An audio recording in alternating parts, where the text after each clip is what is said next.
So, welcome. This webinar is brought to you by the New Hampshire Training Institute on Addictive Disorders. You can access the recording of this webinar at our website, www.NHADACA.org. After completing this webinar, please upload and complete the quiz if you're interested in receiving a certificate. You can find the quiz in the file pod throughout this presentation on our website at NHADACA.org, or you can email the Training Institute at NHADACA.org. You can email, mail, or fax the completed quiz. Contact information is on the quiz itself. If you're a member of NHADACA or NADAC, the certificate for this webinar is free. If you aren't a member, the fee is $15. You will receive a certificate worth 1 CE once you have completed and passed the quiz and paid for the webinar, if applicable. Throughout the New Hampshire Training Institute on Addictive Disorders, this 1-hour event is pre-approved by the New Hampshire Board of Licensing for alcohol and other drug use professionals, as well as the NBCC. If you have any trouble viewing this webinar, audio problems, or have any technical questions, please contact us at 603-225-7060. Please email any questions regarding the material you see today to the Training Institute at NHADACA.org. And you can find and upload these introduction slides in the file pod to the right of your screen. And with that, I'm going to hand you over to Kelly to talk about treatment planning. Hello, everybody, and welcome to Core Function 5, Treatment Planning. My name is Kelly Ludke. I am a New Hampshire MLADC, and my full-time job is I'm an associate professor at NHTI, Concord's Community College, in the Addiction Counseling Program, and I'm also the program coordinator for that. So today we're coming together to talk about Core Function 5, Treatment Planning, and excuse the first PowerPoint slide here that says Week 5. I also teach this course at NHTI, so we usually do a core function a week, so that's why it says Week 5. It's actually Core Function 5, Treatment Planning. So if you've been watching the webinar since its inception with Core Function 1, what I was doing typically in the beginning of these webinars is talking a little bit about how the core functions came to be, what the purpose of the core functions are, and also what the function of the global criteria is. So just as a very quick recap, the core functions came about from a delineation study that studied what addiction counselors were doing for work. And the ICNRC got together with this delineation study and decided that these 12 core functions were at the heart of what an addiction counselor should know, what to do in order to do their job. And the global criteria specifically discusses the daily operations, what you should be able to do within that core function. So back to the definition for treatment planning from the ICNRC, they define treatment planning as the process by which the counselor and the client identify and rank problems needing resolution, establish agreed upon immediate and long-term goals, and decide on treatment methods and resources to be used. So as I was reading this definition, I sort of put some emphasis on process by which the counselor and client identify and rank problems. And the emphasis is on counselor and client. We're going to talk a lot more about this as I go through the PowerPoint, but there really needs to be an understanding from the start about treatment planning. And that understanding is that this should be a client-driven document guided by the counselor. So it really should be a collaborative effort between the client and the counselor when developing the problems, the goals, objectives, um, and possibly interventions. So I think historically, um, there used to sort of be this idea that treatment plans were sort of cookie cutter, if you will. And what I mean by that is that most clients that came through for addiction treatment received some of the exact same treatment plans, right? Go to 90 and 90, um, stop using drugs or stop drinking alcohol. And they were just very broad, they were very cookie cutter, meaning that every client got the same treatment plan. And we have moved, thankfully, into the direction of really driving home to clinicians that that's not the most effective way to help a client with their treatment planning. The most helpful way is to make it unique to the client, unique to the client's problems and situations, and unique to what the client can actually accomplish, right? Because not every client is going to have the same resources available, depending on maybe their own mental health, maybe their own physical needs, maybe their psychological needs, maybe their legal needs, and also geographical needs. So somebody might have more resources living in a city versus somebody that lives in a rural area. So we really need to be looking at clients as individuals, unique situations, right? Not every person with alcohol concerns is the same. So why is their treatment plan the same? Same thing, every client that uses heroin doesn't use it the same way, doesn't have the same effects and consequences from it. So why are they having treatment plans that are identical? So hopefully, as we move through this webinar, you keep in the forefront of your mind that this is a client-driven, collaborative effort with the client and the counselor. It's not a document that's created by the counselor after the client leaves from assessment. So keep that in mind as we go through. Here's the global criteria for treatment planning. And again, this is what a substance use counselor should be able to do within the umbrella of treatment planning. The first one is to explain the assessment results to the patient or client in an understandable manner. So again, I feel like I can't emphasize some of this stuff enough, but you'll remember that prior to treatment planning is the assessment process, right? Core function 4 is assessment. And during that process, you were really investigating, you were trying to look at a client holistically and where are they struggling? How is their substance use affecting all these different areas of their life? And from that questioning, from that clinical interview, or whether you did an ASI or a clinical interview, however you obtained the assessment data, you got results from it. And now you're in the treatment planning core function, you have to be able to take the results of that assessment you did, and you need to be able to communicate it to your client, your patient, in a way that they understand. So we need to be sensitive to the type of language we're using when we're talking with our patients and clients. And I certainly do not mean to infer that we talk down to them. What I mean by that is we don't use abbreviations, perhaps, that we as clinicians might be very familiar with. And when we talk to our colleagues, we might say things like AOD or SUD very loosely because we have an understanding that our colleagues know what that stands for. This is not something that we should do with our clients or patients.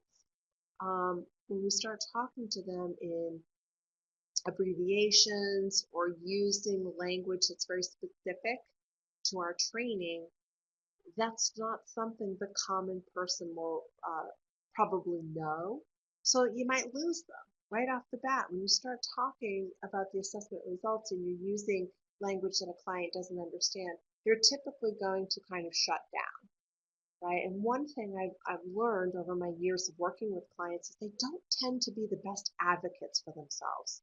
That's usually something we work on together about how they can begin to learn how to advocate for themselves.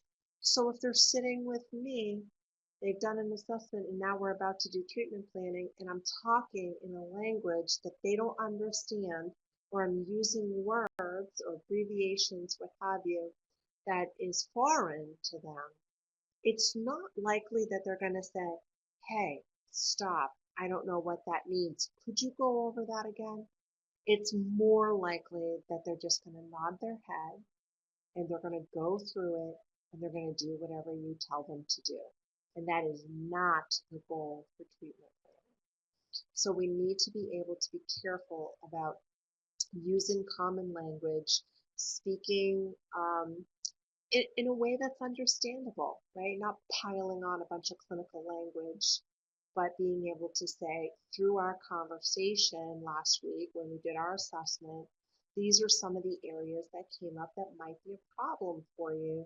And let's talk about which of these problems, you'd like to work on first, which one of these do you want to work on second, which one do you want to work on third, etc. So that's a way of being able to communicate in a way that's understandable.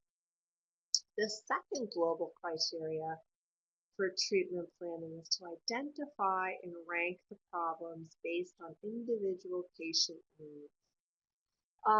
And again, I think I just gave a little bit of an example about identifying and ranking. I think the identification happens through the assessment period, right? You gather information, and when you put it all together, you can identify what the problems are. But I think it's important when you begin to talk to our clients and patients about treatment planning that you're able to communicate what you've learned. This is what I've identified as potential problems based on your assessment. Now I need your help in ranking these problems. Let's talk about it. And our clients might give us things that they think are most important that we may not agree with, and we need to talk about that collaboratively, right? We might need to say, well, you won't have to worry about your relationship with your husband or wife if you're not alive. So maybe we need to put this one first as a problem, like your well-being and your health. Maybe that should go above your social relationships. So it would be a conversation, right? And it would be mutually agreed upon.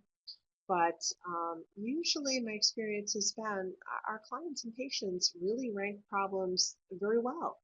I think once we give them the opportunity to speak for themselves and to talk about why they ranked the problems the way that they did, it actually can make a lot of sense.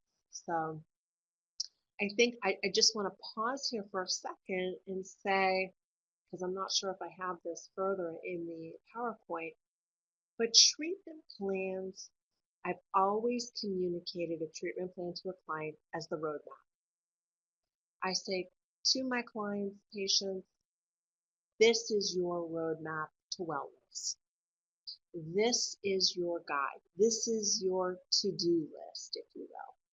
So, of course, we want buy-in from the clients. Of course, we want them to be able to understand the map. You can't just give somebody a map, not explain what's on the map, and then expect them to be successful. Very few of our patients would be able to do that. So with that, I guess keeping that in the background, so two things to kind of think in the forefront maybe. One, it's a collaborative, client-driven process. And two, treatment plans are very similar to roadmaps or to-do lists. However you think, however you visualize that, I always visualize a roadmap. The third global criteria for treatment planning is to formulate agreed upon immediate and long-term goals using behavioral terms in the written treatment plan. So again, I think this is speaking to that collaborative relationship. There's a conversation. It's not, Joe, I think your problems 1, 2, and 3 should be ranked this way, and these are the immediate and long-term goals I want you to do, and this is how you're going to do it. This is a conversation, right? This is Joe. This is what came up from the assessment. If I asked you to rank those, how would you rank those? And then I would say, okay, that's interesting that you ranked them that way. Let's talk about why you did it that way.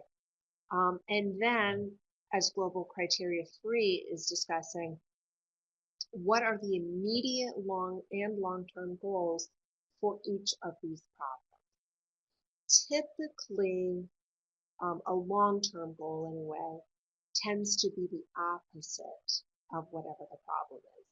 So if clients are having a hard time coming up with the immediate and long-term goals, you can sort of guide them along by saying, well, if this is the problem, you probably want the opposite to happen. So what might that opposite be? Immediate goals tend to be obviously more in the near future. Long-term goals might be a year out, right? I try to not go too far out with the long-term goals because I really, in my experience, and from what clients and patients have told me, it's a second by second, minute by minute, day to day process of staying sober and staying in recovery for some people, especially in newly recovery.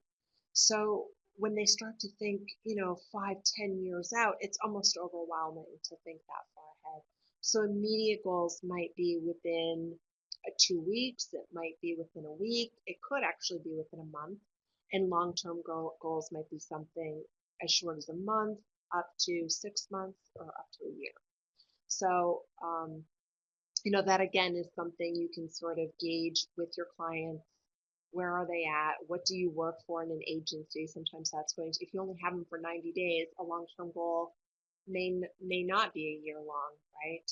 It could, it absolutely could, but depending on your agency goals and the position that you're working in, you'll have to figure that out with your client.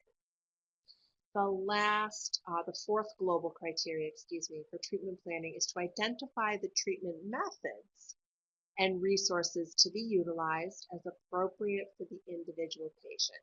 So again, we're talking about that individual patient. We're looking at the person in front of us as an individual, as unique, and what might be the best treatment methods, what might be the best resources to help this individual, unique person in front of me to reach their goals. And so we're going to talk just a tiny bit about different treatment methods and resources as we go through the PowerPoint, but I don't want to spend a lot of time in the different methods per se, because that's not what treatment planning is about.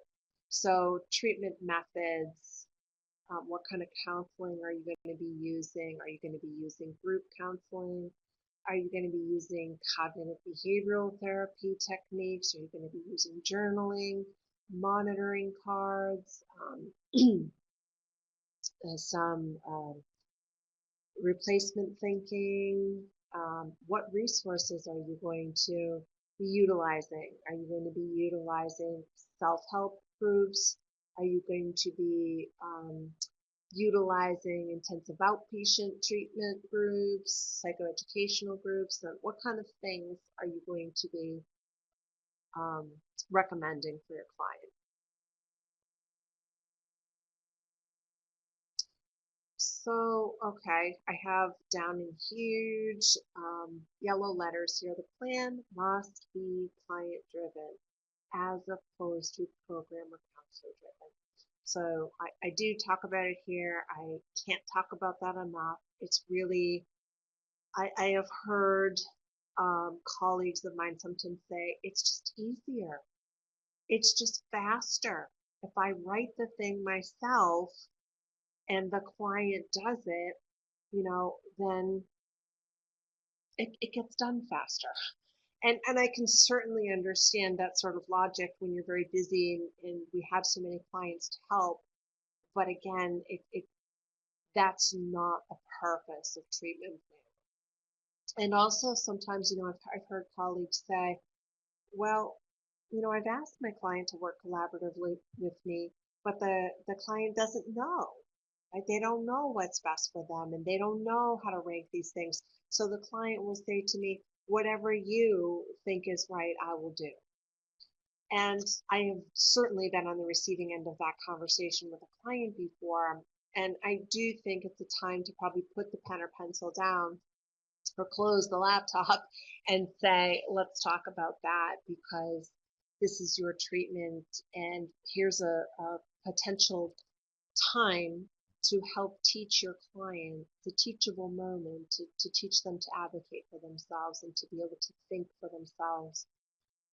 Because this isn't about you writing it for somebody, even though they might say, you're the expert, I trust you, whatever you put on there will be fine. That's really not the purpose here. And so we have to really take our time to educate at that point. The goal of treatment planning, right, to take the information we've learned from core function 1 screening and core function 4 assessment and incorporate those with treatment strategies into this working, living, breathing document. And what do I mean by a working document? That things are rearranged and worked on and looked at constantly. The treatment plan is not something that you draft, it's set in stone, and you put it away in a client's chart and you never look at it again. It's something that comes out every single time you have an interaction with a client because you have objectives within a treatment plan that the client might be meeting and you need to change the objective or you need to add a different objective because they've already met one of those objectives. Also, life is fluid. Things happen all the time. So what was problem number 1 2 weeks ago? If something drastically happens and maybe a traumatic experience happens to your client, problem number 1 might move down to problem number 3 at this point, and the new thing that's occurred in their life has moved to a problem number 1. So we're constantly looking at it, we're constantly updating it, working it, and bringing it out in our counseling sessions. It's the engine that drives the system and becomes a dynamic, individualized plan. You'll notice I use that word individualized plan like every single slide, and that's because, again, I'm drilling home how unique and tailored to the client and tailored with the client's input a treatment plan should be. Each treatment goal should have these specific behavioral objectives. And I talked a little bit about objectives just a minute ago, where the objectives are sort of the steps, the checkoff list, if you will, to getting closer to that goal. If my goal is to lose 5 pounds, an objective might be to incorporate fruits and vegetables 3 times a day into my meals. Another objective might be to make sure I hit 7,000 steps every day, right? And I know 10,000 is the recommended, but maybe 10,000 just really seems overwhelming to me right now. And I'm pretty sure I get about 5,000 every day. So if I could just add 2,000 more steps every day, that gives me a little bit more activity, and it also gets me a little closer to the 10,000. So that would be something, an immediate goal that I might work towards, or maybe a long-term goal. It depends how long they're in treatment. So you see how they're action items that a client does in order to get closer to reaching their goal. And this again is the process that requires communication between the client and the counselor. You need to be making sure as a counselor that you're asking about these behavioral objectives. How's it going with incorporating vegetables and fruits 3 times a day into your meals? How are you doing with your 7,000 steps? What's the average? When do you, what days of the week do you find you don't reach the 7,000? What's your day like? Right? So it's really making sure you're talking this through. The basis of the client's treatment plan is an assessment of his or her presenting problems, physical health, emotional, and behavioral status. So again, it's this unique plan based on the client's unique problems and needs. And it should incorporate and identify a client's strengths and limitations. Why must it incorporate the client's self-identified strengths and limitations? Well, it incorporates the client's self-identified strengths because you want to ask, what are your top 3 strengths? What are the top 3 things you're really strong with? And whatever the client identifies as those top strengths, you want to try and utilize those in the treatment plan. Because remember, you want your client to be successful in meeting these objectives. You want your client to be successful with their treatment plan. So you're going to take strengths and you're going to incorporate those strengths into their objectives. Same thinking, same logic with limitations. If the person says, well, a limitation I have is, I'm very lazy when it's raining outside. And the goal is, to lose 5 pounds, and it's to get these 7,000 steps in. So you might want to, think about what's that backup plan when it does rain, because you know that might be an area that will be challenging and difficult for the client to reach that objective if it's raining outside, because they've already identified that. They know that about themselves. So, you don't want to put in there, or if they're I hate swimming, right? I'm a poor swimmer. You're not going to say, well, let's see if we can get you swimming 4 times a week at the Y in order to increase your activity level. No, they hate swimming. So why would you, incorporate that? So same kind of thinking with strengths and limitations. Incorporate them into the treatment plan so that the ultimate goal is success. A discussion question. My goodness, if you all do not get this right, then I have served you poorly. Client input into the treatment plan is not necessary. True or false?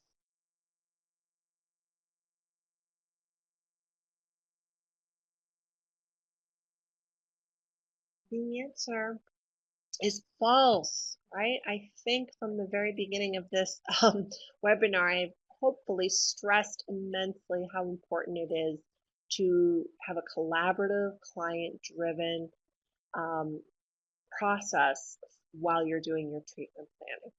So false, you need client input in the treatment planning process. So identifying problem statements. How do you come about to gather these problem statements? And typically, when you're interviewing your client, you're assessing 6 dimensions of their life. And this doesn't mean that it's limited to 6. There's only 6. There could be more. Excuse me, there might be a little less. But typically, from the ACEP literature, there are 6 dimensions that you would be looking at when assessing problem areas or high risk areas for your client. And you want to be asking yourself, where is this client's biggest risk? regarding each of these dimensions. Dimensions, well, the ACEM dimensions are unique, but typically there can be biopsychosocial type dimensions. So you're asking about the legal, you're asking about the emotional and behavioral, you're asking about their physical problems or physical limitations, if any, their risk for relapse, their social environment, how ready they are for treatment, how ready they are, their readiness to change. Those would be some of the 6 dimensions within the ASAM. But like in a clinical interview, you would be asking things about their education, asking about their spiritual needs, asking about work history, right? All those kinds of things. And so when you're examining all these different compartments of a person's life, all the areas that make up this person's world, you're looking in all these areas and you're saying, where's the biggest risk, right? And obviously, I do need to mention that one of those dimensions is obviously their substance use history. So this process helps you identify problems that are unique to the individual, but also dimension driven. Then you take these problem statements gathered through the assessment and you put them into a treatment plan where you develop goals that are dimension specific and have a sense of ownership for the client. And what I mean by that is you're taking problems from a person's dimensions in life or compartments in life, and you're helping with the client to identify their rank, which is the top important, second, third, fourth, whatever, and then you're looking at what might the goals be. And we talked about the goals being sort of the opposite. And by doing this collaboratively with your client, thinking about the client, listening to the client, allowing the client to advocate for themselves, you get this buy-in, right? And buy-in is that sense of ownership that I'm talking about here. Because if the client feels like they've contributed to their treatment plan, they feel that they've actually had a hand in creating that treatment plan, they're more likely to be successful with it and try to complete the things that are on there. I really like problem statements that are in the client's own words because I think that helps keep it client driven. What are they saying? If I said to you, what is your chief complaint? What is the first problem you'd like to work on? And they say to me, I want to lose 5 pounds, then I can say, all right. And in the client's own words, that's the problem statement, right? Or that would be the goal, excuse me. But problem statements, same thing. If I don't lose 5 pounds, I'm at high risk for diabetes. That would be the problem statement. Well, what do you need to do to not be at risk for diabetes? I need to lose 5 pounds, okay? Right, and obviously my example is very simplistic, just for education purposes. So treatment plans should be SMART. And that is an acronym, SMART, for specific, measurable, assignable or achievable, realistic, and time related. I'm pretty sure I put it on here. I know I did. So we'll talk about SMART first, and then SMARTer, which I really like. We'll talk about that in just a second though. So SMART, the S stands for specific, meaning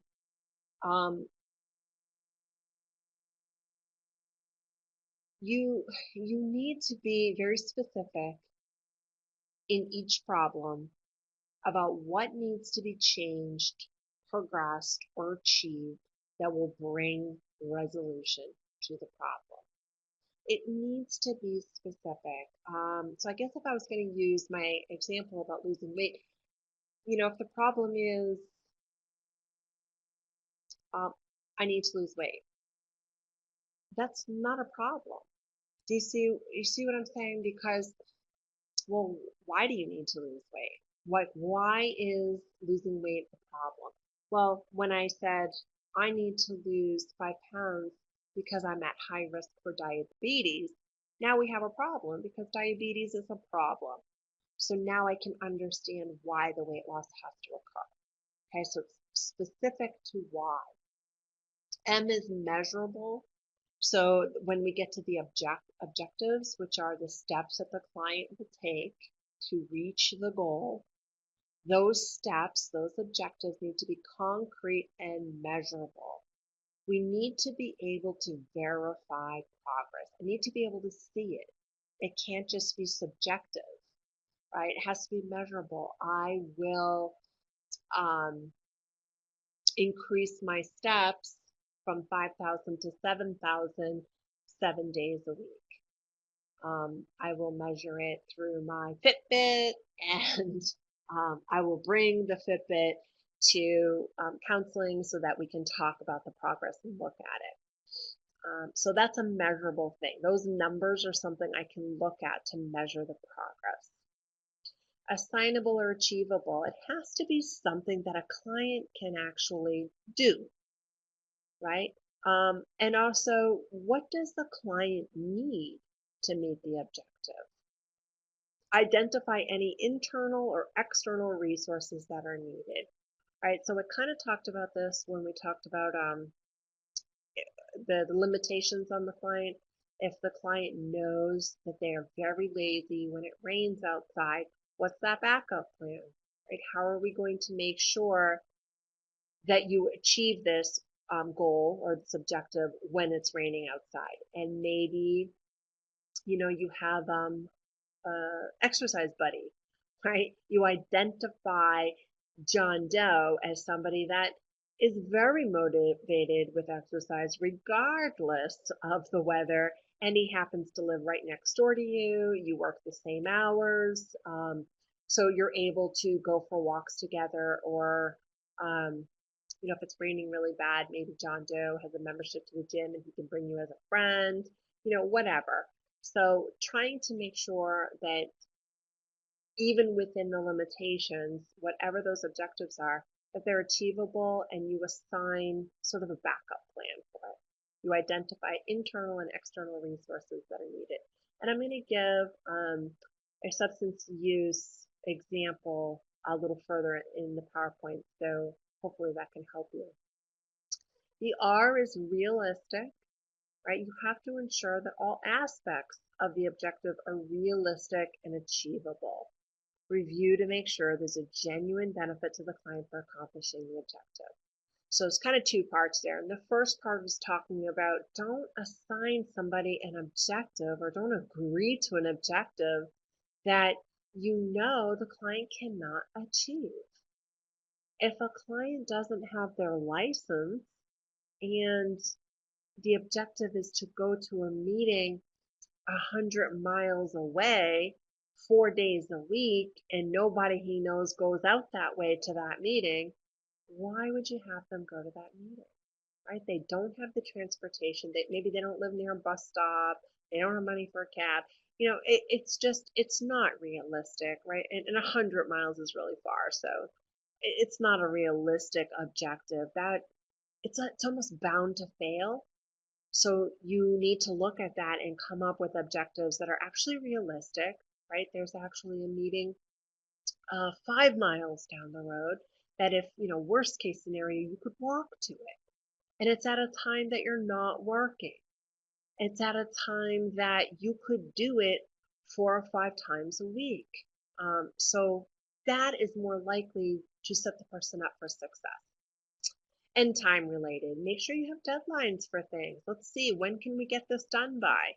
How long are we going to look at you doing 7,000 steps a day? Let's try and do that for a week, and let's see what happens. Let's see how successful you are. If you're finding it really easy to do, Maybe we need to increase it to 8,000 steps, and we'll give it another week and see how that goes. So putting a timestamp on it, sort of a deadline where we're going to allow you to try out this objective for a certain amount of time, and then we're going to touch base and see where you're at with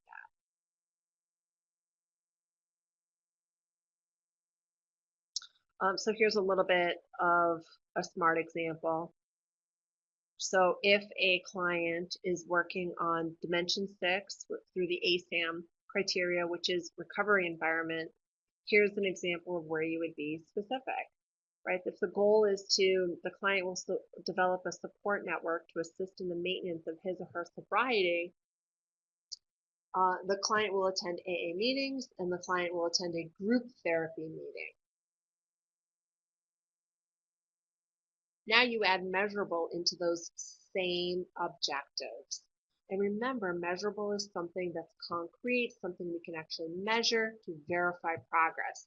So we're taking those same objectives, the goal's the same, the objectives are the same, but in order to make it measurable, I add the client will attend 2 AA meetings per week. The client will attend 1 group therapy meeting per week at ABC Treatment Center. That has now made that objective measurable. Now we're going to try and make it assignable. So same goal, same objectives, right? And I tried to do this with like color coding, so hopefully it's not making things too confusing. But so the client will attend 2, which is measurable, AA meetings per week that are within walking distance of his home. That makes it assignable. That makes it doable. It makes it achievable. The second one, the client will attend 1 group therapy meeting per week at ABC Treatment Center, which makes it measurable and specific, and will ride with James Smith. Tom Jones will be the backup driver, right? That's that assignable, the internal, external resources. Oh, time for a discussion question. I think that I guess this is okay, because we did talk about what SMART stands for, but I haven't covered the R yet, but that's okay. You should know, what does the R stand for in the acronym for treatment planning, SMART?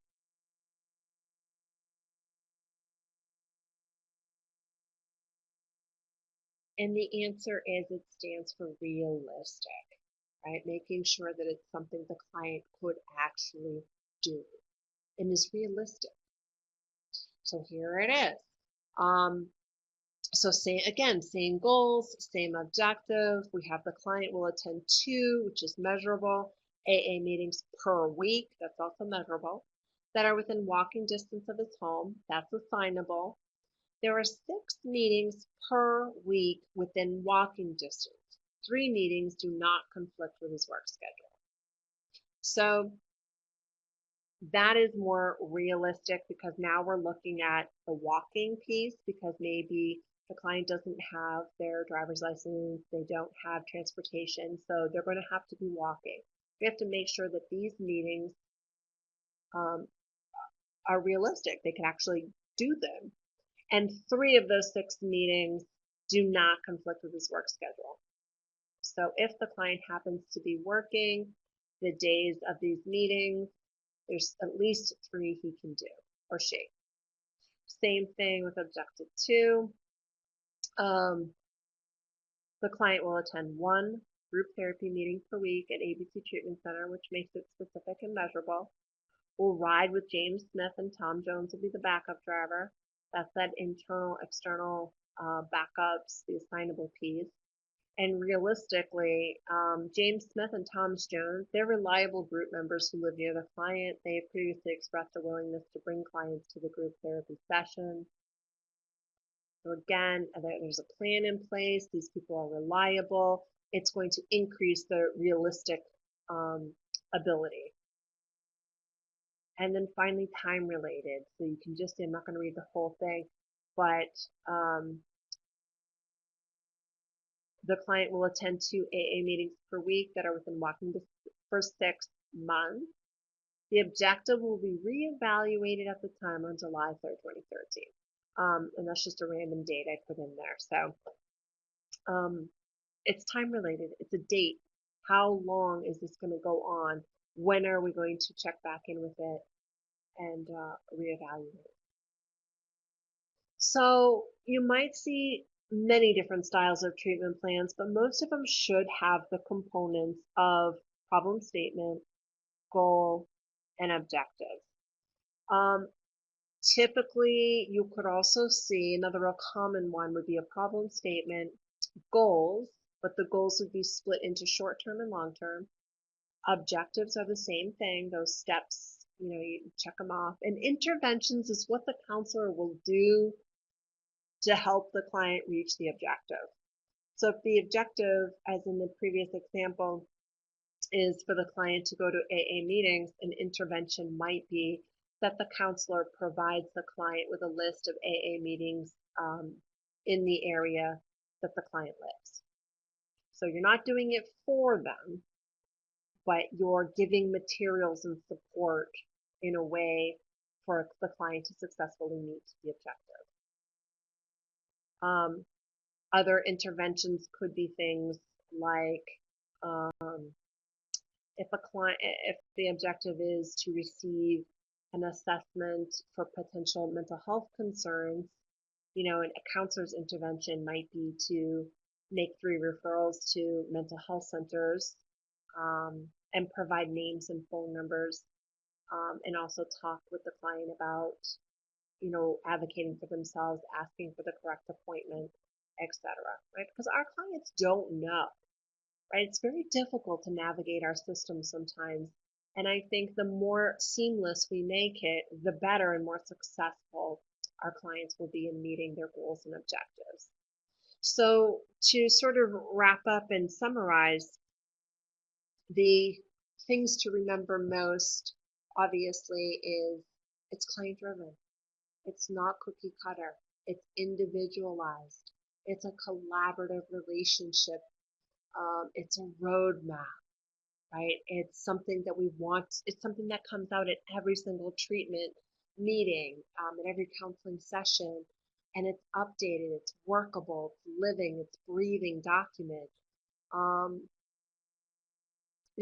I promised you the smarter. So I guess I don't have a slide on it, but smart, you have smart, which we just went over, and then you have smarter. And the E in smarter is for evaluate, and the R is to reevaluate.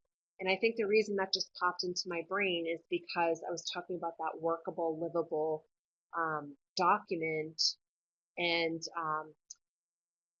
so if it's always working and breathing and living, then we need to be constantly evaluating, is it effective? Is it where it needs to be at? And we need to be reevaluating also. Is this plan created and working the way that it should for the client? So that is the end of the presentation on Core Function 5, Treatment Planning. Thank you for your time, and hopefully the things you take away from today are client-driven, collaborative relationship. Thank you.